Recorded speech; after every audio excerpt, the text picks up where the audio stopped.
All right, good afternoon. I'm going to brief you on the details as we know them regarding the officer-involved shooting that occurred on August 9th, 2023 in the 2400 block of Northwest Highway. This is the 8th officer-involved shooting involving a Dallas police officer in 2023 and the 6th time my officers have been fired upon. On August 9th, 2023 at approximately 12:45 a.m., Dallas police officer Nathaniel Chapman was working in a plainclothes capacity on duty conducting surveillance in the 2400 block of Northwest Highway. The preliminary investigation determined a gray sedan pulled up behind Officer Chapman's covert vehicle. 3 suspects got out of the sedan and approached Officer Chapman's vehicle on the passenger and driver's side. At least 2 of the suspects had firearms and pointed them at Officer Chapman and demanded his vehicle. Officer Chapman complied and was allowed to exit the vehicle and began to place distance between himself and the suspects. As Officer Chapman backed away from his vehicle, he drew his duty weapon.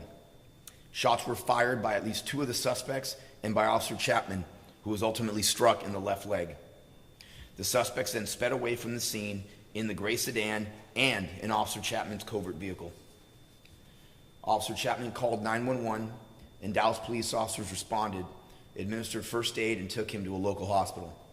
He was treated at the hospital and released. The stolen covert vehicle was located not far from the scene. Dallas police immediately began work to identify and locate the suspects. Evidence recovered at the scene and further investigation identified 3 of the suspects: 19-year-old Rodriguez Lewis, 17-year-old Retravian Polk, and 18-year-old Xavier Cook. On the night of August 9th, the 3 men were located and arrested in Shreveport, Louisiana, and charged with aggravated robbery. Additional charges are pending or possible. 2 pistols and a rifle were recovered in Louisiana and matched the caliber of the shell casings from the shooting.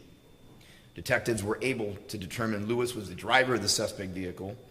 Lewis and Cook left the scene in the suspect vehicle, while Polk left the location in the stolen covert vehicle.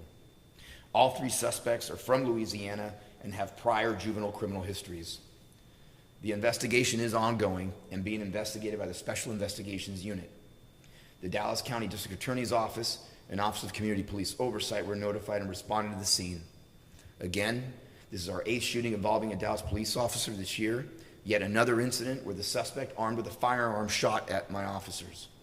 You will see from the video, we are lucky that Officer Chapman is alive today. He is alive because he tapped into his warrior spirit. At least 2 of those suspects fired 9 times at our officer. He bravely stood in the face of these evil individuals. It's what our men and women do when they go to work each day, not knowing what the day or call will hold, to serve and to protect this city. And here's an officer doing his job, working to protect the people of our city from violent crime when he becomes a victim himself of a violent act. I'm grateful to Officer Chapman and to each of the brave men and women of this police department for the great work they do each day and the bravery and commitment to our profession and our city.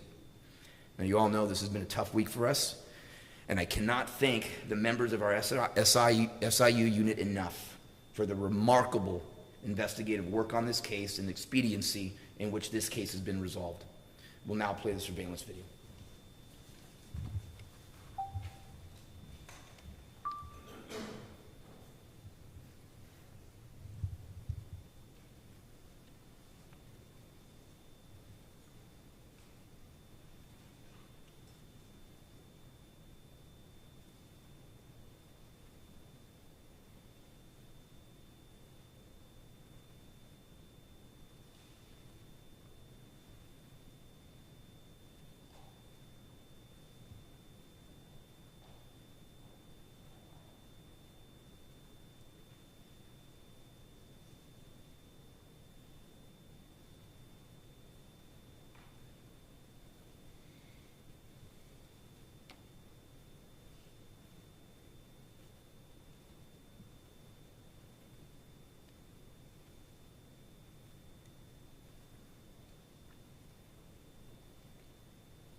right, with that, I'll open up for questions. Chief, was his surveillance completely separate from these three individuals, or were these three individuals involved in what he was there looking for? No, unrelated. Unrelated. He was there. He's one of our covert units, and doing his duty, conducting surveillance across the street. So they're completely unrelated. Completely caught him by surprise. So it could have been anyone parked in that car that these guys were just looking for someone to carjack. Yes, absolutely. How do you get to them, Chief? What's that? The investigation, how do you get to these results? You know what? By great investigation, I'm not going to go into all the different. There was evidence that was found at the scene that our detectives pieced together. They just do amazing work. It was great investigation. One more. You said that the three of them were from Louisiana. Yes. So do you think this is something that usually happens? I mean, criminals coming from other states, steal cars and then go? Oh, it happens regularly. It absolutely happens regularly. These individuals did not come into Dallas to just have a good time. They came here on a mission, and I'm sure as we look further in other things, I'm not going to be surprised if there were other crimes committed by these three. What would be the motive?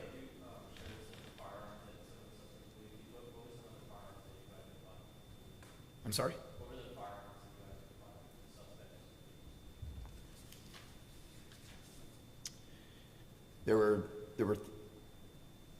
There were pistols and a rifle that was there. One of them was a .223. What would be the motive crossing state lines to commit a robbery like this? Honestly, I really don't. I can't even tell you. Honestly, obviously, when they live in Shreveport, I think that distance helps when you're not from the area.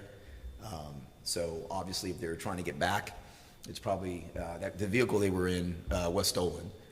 And so what our investigation has revealed is that they probably didn't want to drive back and stolen in that car that was had been reported stolen. So jump into another. It doesn't make any sense to me, to be honest with you. But again, I think it's the fact that of the anonymity of not being known in Dallas and coming from somewhere else. But it happens regularly. And the camera in the video that we just watched, was that a city camera? Was that a private business's camera? Is a private business camera. At some point, the officers identified as a police officer with them, that you know? I'm sorry? Did the officer identify as an officer to them at some point during the altercation? I don't believe so. I don't believe he had time. It happened very, very quickly. The covert vehicle, the covert police vehicle, is a covert police vehicle just a normal vehicle, or is it a vehicle that is outfitted with radio, with other sort of police tools in it? Inside of it does, yes.